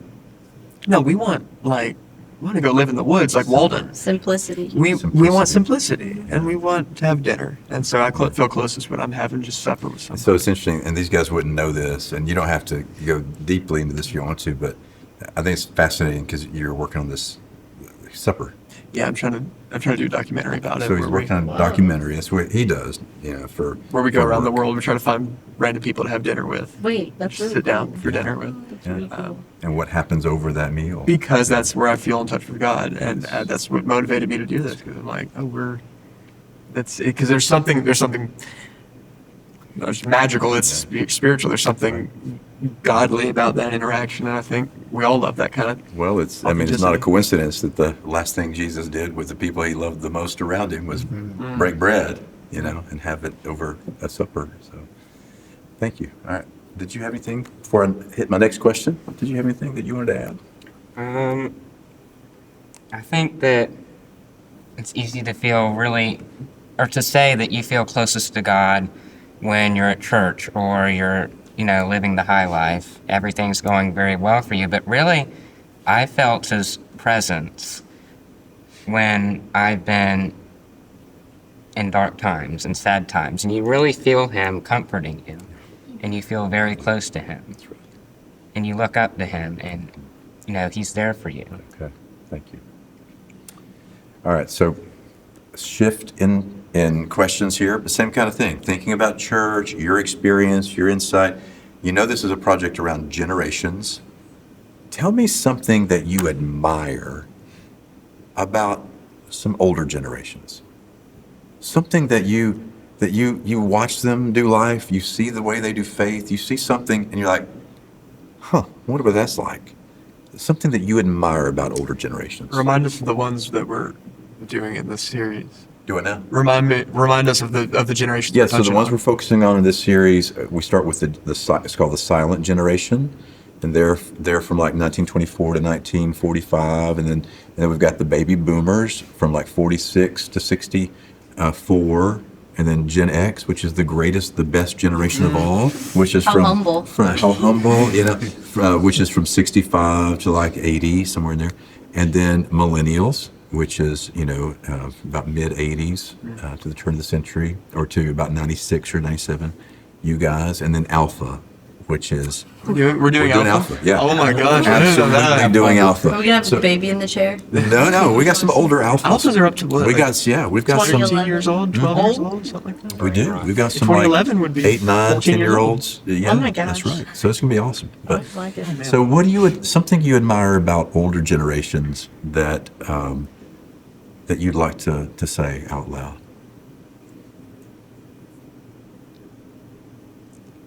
it's easy to look back and say that there's because we like this, the simplicity of it, right? But we know it was hard in their times too. Yeah. And I'll say one thing I admire about each of the generations, and I think progressively more as it goes back more, is that there was a lot of doing what you're supposed to. And I think we look back at that with kind of like that's not entirely dynamic, because it's like, oh, you're just going to do what you're supposed to, not question it. Well, the not questioning was from a fact that I know what I'm supposed to do, or at least I trust in what I'm supposed to do, is to better the people after me. Wow. And I think that's something we want to value more as a generation in Gen Z, as maybe it's been forgotten as we see the world we're at. Okay. But we know that there's been a long dedication to that in the people that have come before us, to making the people after them have a little bit better of a life than they had. Wow. That's something that's That's awesome. good. Strong. Okay. Yeah. I kind of think like that, because we got a Gen Xer here. I kind of think that we have like some of the older generations have like kind of like set us up a little bit, like lined us up into the path of like just like making Christianity very like how do you say, like open door. How you were saying something earlier, just like very like everyone come. Like, we want everyone come be with us. I think it's kind of, y'all have kind of like lined us up for that, like easy access, because it's not just young people planning all these church events. It's not just like young people who are saying like, let's do a party, let's go on a retreat, let's do all this. I think it's like a very good kind of like lead-in that has been set up for us. And a lot of the adults, especially the chaperones we have in youth, like, they just like are very like, I want to say with the times, and they've like adapted a lot too to kind of like. Despite their old age, all of the volunteers, yeah, and I mean, despite their old age. Oh yes, they were some good DJs. They were very with the times Should we last shout them night. out? We should. Jen Range, and Your mom. and Miss Loudermilk. Yeah, very good DJs, but they kind of just stay with the vibes. Okay. All right. I'd have to say commitment. Commitment. That's what you admire about some older generations. Okay. Just their ability to commit to things. And, you know, obviously in the church setting, just being with the church, being with the community, but to each other too. I feel like nowadays there's not that much commitment going around to relationships, to Like a hobbies. Flaky to- generation, because everything's so impermanent. it goes back to that. I don't know if you brought it up. Actually, maybe we did, but there's so many options available that you could try A, but look at C. So you try C and you keep going over and over again. Right. Whereas previous generations, this is it. This is what I got. Fewer options, but stronger commitment to that Yeah. choice. Yeah. Dedication. Yeah. Okay. That's good. That's good. When others, jump right in if you have something. I was gonna like kind of add to what you're saying with just like commitment. I feel like people, well, I don't want to assume, but I feel like people in older generations have more time on, or that sounds bad, but like they have more time on their hands, because I feel like our lives are so busy, like we have everything going on all at Very once. rushed. And yeah, Okay. so I like how older generations, they have time to just go out, do whatever, or not do whatever, but like, I don't know. Okay. Yeah. Got you. Got you. Okay. All right. Anybody else? So when you think about the church in the future, like faith in the future, church in the future, and you've already mentioned, a couple of you, how previous generations have done something that has handed something to you. They've tried to make something better for the next generation and so on. What do you hope or anticipate or desire for your generation to contribute to make sure that the church keeps thriving and flourishing and growing? What do you think that you uniquely desire your generation to contribute to the church at large? Mine might be hot. I don't know, but to end mega churches. To end megachurches. Okay. I think having a community cannot be something that I don't even know the pastor. I don't even know the person sitting next to me. I would rather have a community that knows everyone, that takes that village Yeah. to raise up our kids or whatever, Yeah, right? Yeah. So, mega churches are cool, right? Okay. They got the music, they got the performances, they got their Smoke machines. smoke machines, pyrotechnics, everything, right? But if I don't know who the pastor is, if I don't know who the worship leader is, if I don't know who my youth pastor is, or anyone sitting next to me, I'm just going there for fun. Okay. I'm not really doing anything else. Okay. So I feel like at least we should start focusing more on being more personable in the church, I agree. not doing the mega churches. I want to kind of hop on that bandwagon right there. I kind of feel like I agree with the one thing I really love about our church. Not that we have a particularly small youth group, but like we have a smaller youth group than a lot of like the surrounding churches, and it makes it so much more, in my opinion, fun because we're able to do so many more things and have so much more freedom just with like each other and conversations, and it's like we all can relate and have the conversations and relationships with each other a lot more rather than having to make, let's say, like 20 relationships, and that's only the people in your grade. You don't even know everybody. But one thing I have noticed, because my sister goes to a mega church, one thing I have noticed a little bit, just that I think there is a little bit of there's both a negative and a positive connotation on mega churches. And I really like that we have a smaller church, but I think also mega churches are just, I think from what I've seen and from what I've heard is just that like a lot of people go to some of these mega churches who have the label of I'm a Christian, but aren't really fully into it, but still go to church. But also I think it can be very easy, and a lot of relationships can be made in those churches because even my sister, her pastor, she takes a bunch of them out to breakfast a lot, and they all go grab coffee before school. And I think it has its ups and its downs, but I think it can be great because it kind of opens the door to even make more relationships. I've met a senior there who my sister's going to go to her college with her one day and like go see it. But one thing I do hope that like Gen Z can kind of like bring to the church a little bit, I've actually thought about this question, is kind of every Sunday, the youth group, we all stand in the front, and during the benediction, we all link hands and we do like some movements for the benediction. And I hope we can kind of like show the church just that like worship isn't just about being silent and being in touch with God, but it's also about like connecting with those around you. And of course, like we have this fellowship, but I feel like even like the physical connection of kind of like just realizing who's sitting beside you, and just like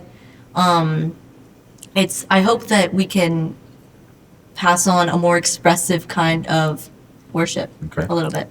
Keep doing that, because we every time I come visit and go to church, that started like a couple years. Was it Nathan's or Yeah, back in the day when you guys were here. the year in between us? Maybe one of our might have been the year above him that started doing that. I think it's And great. I think we were making fun of him originally.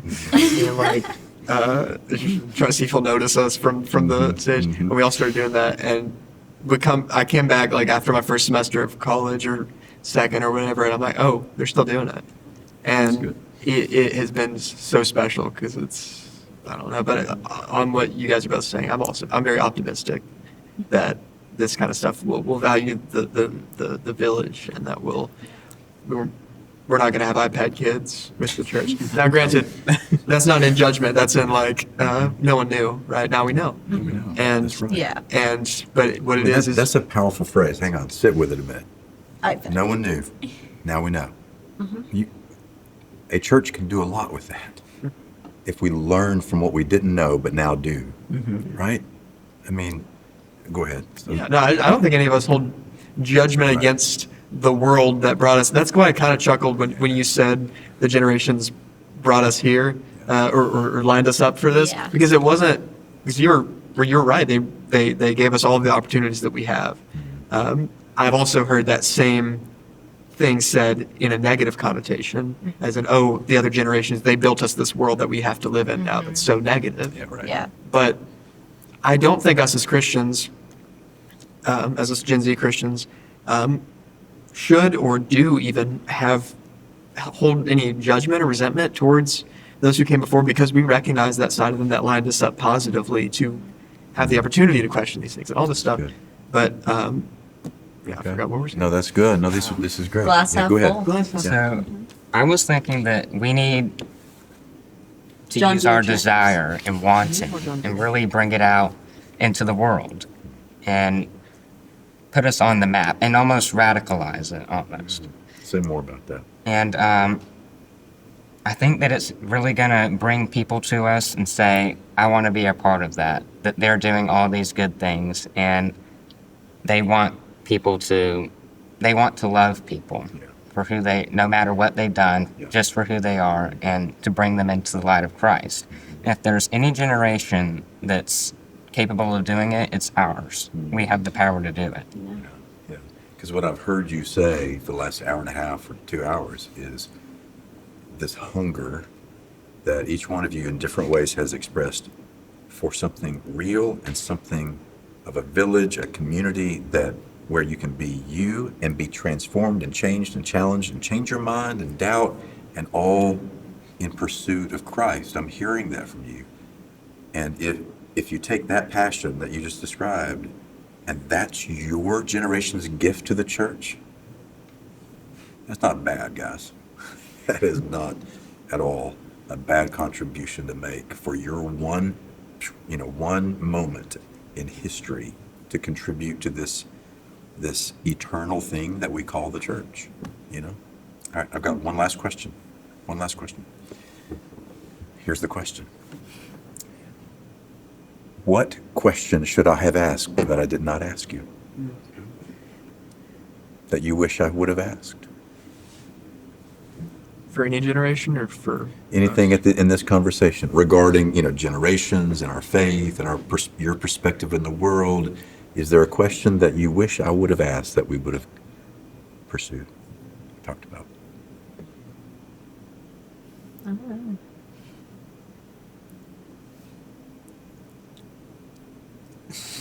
You guys look like you got a question in the chamber. What's your desire? Why do you do this? Why do you follow Christ? Why do you do all these things? I think Like this project thing, or just in general, just like why why follow? do you go out on all these mission trips? What urges you to do all Okay. of these things? Okay. regardless. Like, why do we continue Right, to right. want this? Yeah. Okay, so then We're let just me, like cards so are let me stacked ask against that. us. So then let me ask that. Why? Because you don't have to. So That's why? right. So why do you? Why do you? You've got options. You could opt out of this journey, couldn't you? And stats data tells us most of you will. Most of you will check out of this. So why haven't you? And why do you choose not to? It's my experiences, what I've experienced, 25 years on this earth, things I've seen, things I've heard, things I've witnessed, unexplainable things at the same time. And we, as human beings, want meaning. We want to find who it is, why we are here, what are we here for. And that could be a part of it too. Okay. To seek a higher being. And to me, that higher being is Jesus, and everything he's done for my life thus far, it all goes to him. I think we have an amazing God, amazing forgiving God, and some amazing forgiving people to admire him with. And all these people got here somehow. We got to get more. Good. I see all of the awful things that happen in the world, and I see all the reasons that you could give for a lack of faith, reasons you could give for anger at God, but I am gifted by God the perspective that y'all were talking about earlier of God is here. God is showing us beauty in front of us, and that there are things to be grateful for. And the fact that God's given me the perspective to recognize the things that He's giving me feels to me like I can't compensate for that. And so because of that heavy imbalance, because of the fact that that I owe so much, or maybe not owe, but because it's such a gift of grace, I have to do this. Okay. Yeah, I agree. Just like thinking about how much God really does love us. Like, where would we be without Him? What would we be doing? Like, what would our lives be like if we didn't have God and if we didn't have Jesus on our side? And He really just, like, whenever we're going through things, God has a plan, and it's so comforting to know that. And just know that, like, if we go through bad things, Jesus has been through it before, and just we have someone with us. And I feel like also our generation's just so on fire for Jesus, and we just long for who He is, what He's done for us, and just really the truth about it all. So I think that's why. What about you?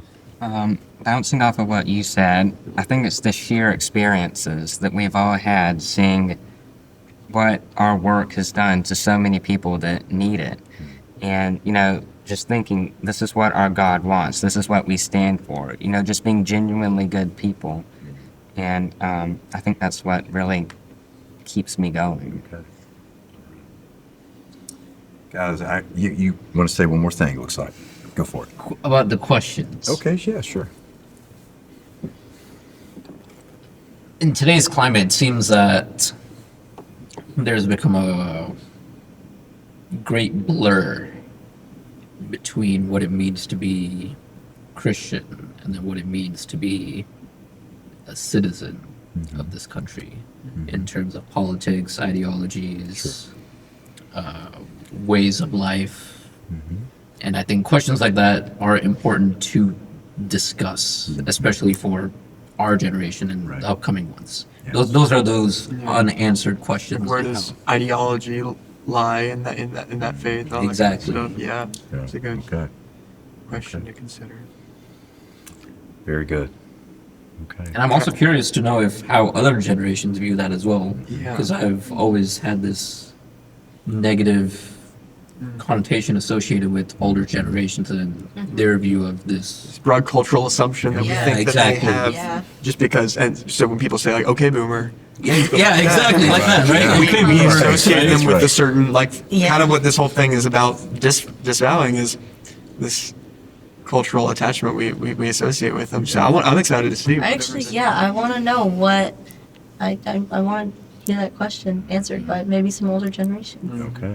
About how do you navigate your faith and all these other decisions that we make about how to be a citizen and how to manage my politics with my faith, knowing that people of deep faith can be on all sides of all kinds of issues.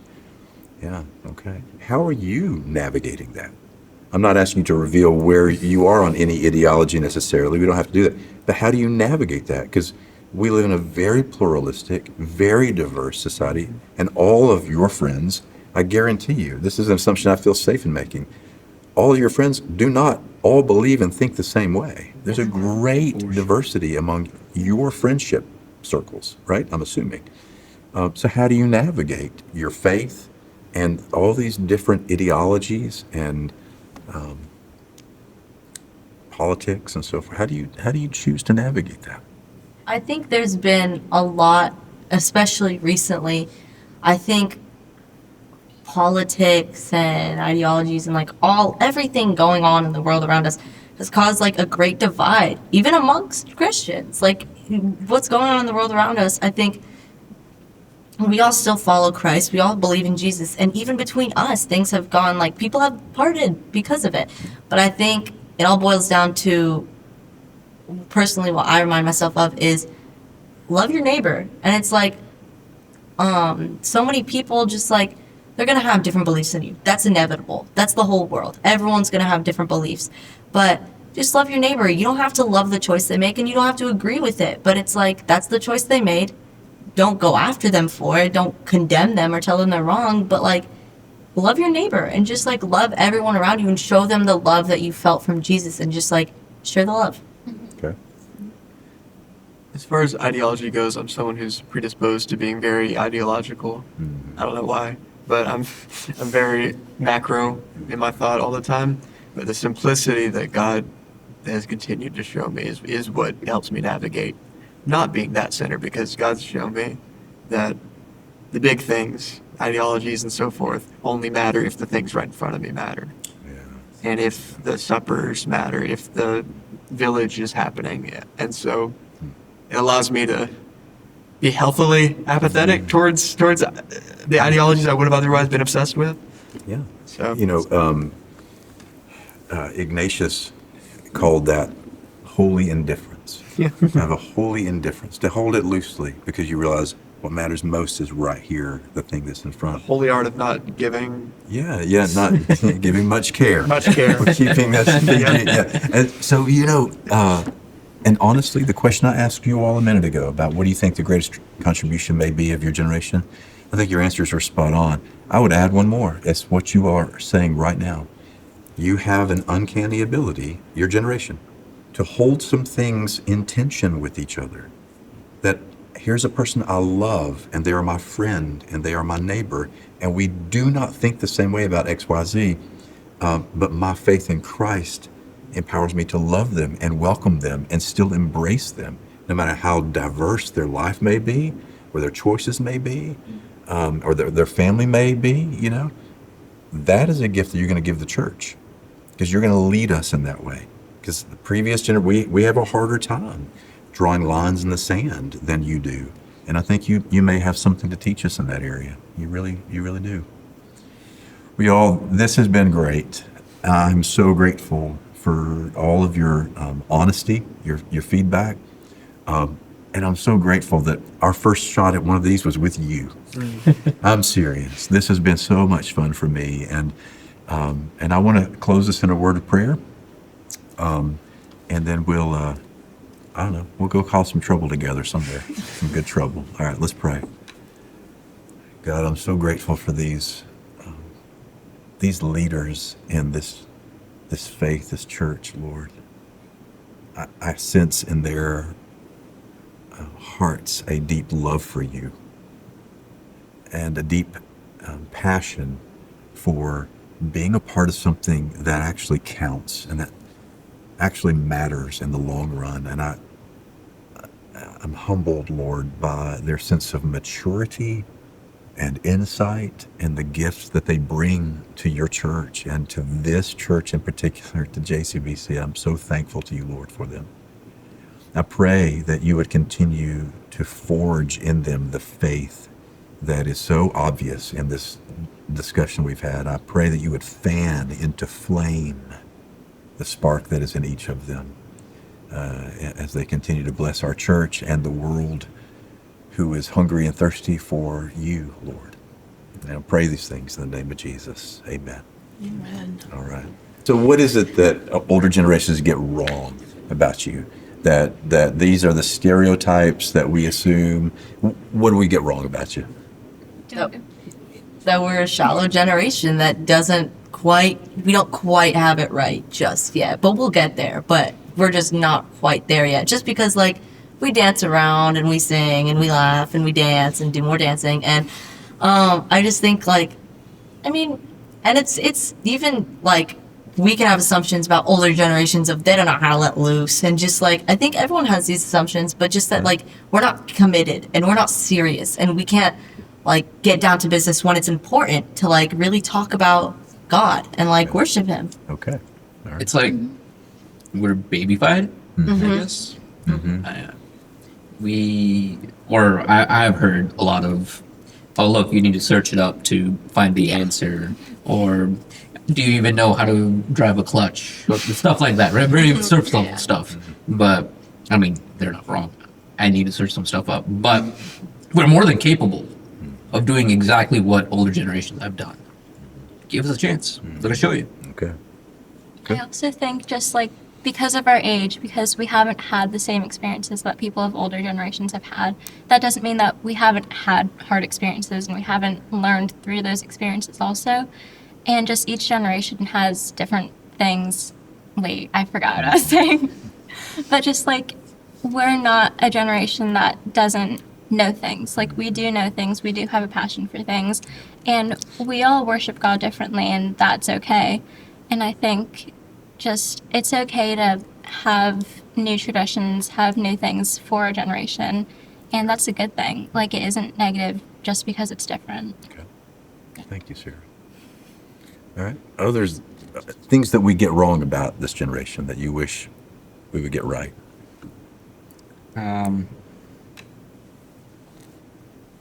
That people think that, we act silly and stuff, and we don't have respect for, whether it's people around you or, the church, and we're not really taking in what's being said. But really, like we said before, we want to know more about God, and we want to act more like Him, and we have respect for everybody in this church, and we love everybody in this church. Okay.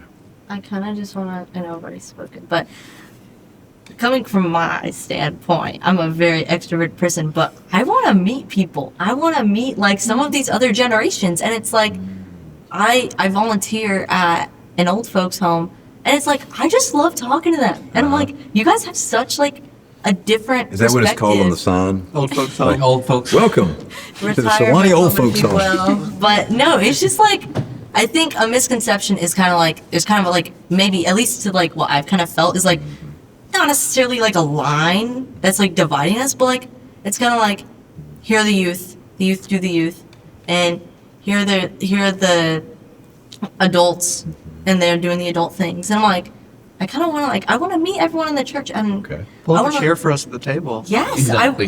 I want to like, For this day. oh my goodness. But I just kind of want to like meet everyone. And I feel like that's a misconception of kind of, not even a misconception, but just like everyone has their own little cliques.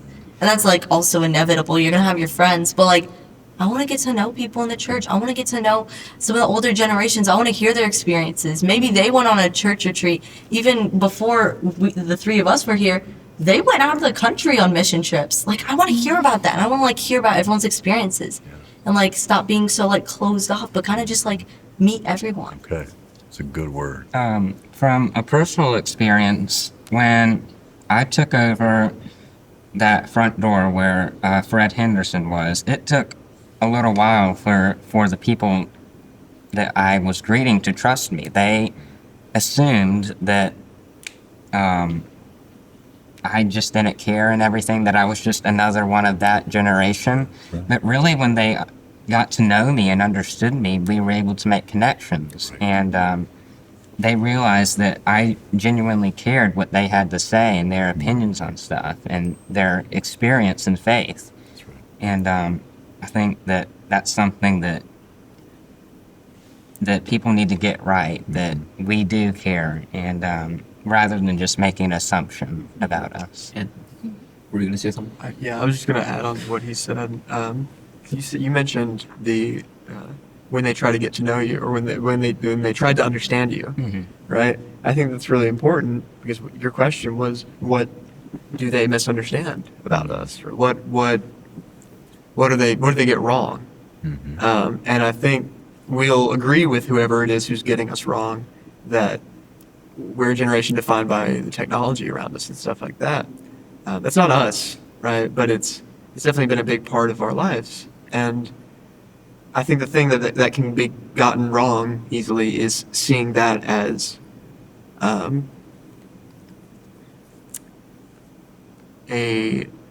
our folly, or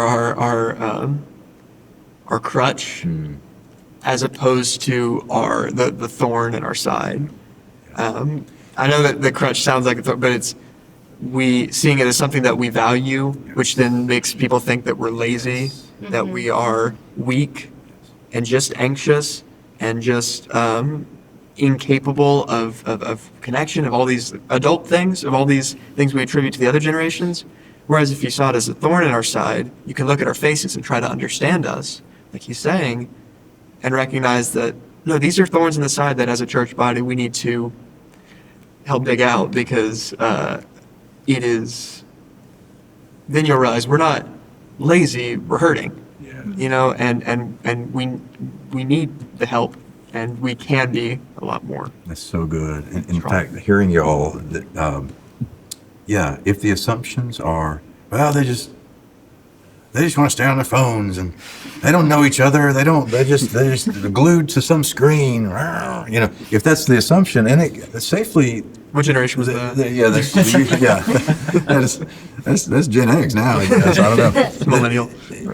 If that's an assumption that I think is made by many generations older than you, you know, if they were sitting at this table, and they will be now, if they're sitting at this table for the last hour and a half to hear what I've heard you all say, man, you've done the entire tribe of Gen Z a serious solid by just telling the truth, that you recognize the things that are crutches or thorns or that cause not laziness but pain, and those are truths that are going to come out of this episode that I think are really going to help a lot of people strengthen our respect for where you are, our respect for where you are in the journey. So thank you.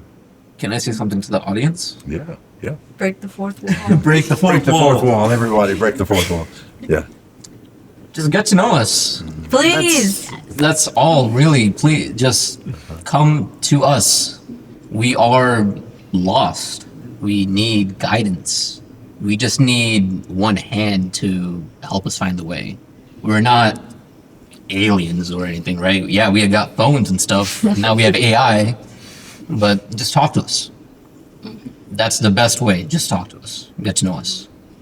That's a great word. Great word to end on, guys. Thank you. Tune back for the next episode Yes. of this amazing Let's go. series. That's it. All right. Well done. Break. Alrighty. Okay. And cut. GG. Gotcha. All right.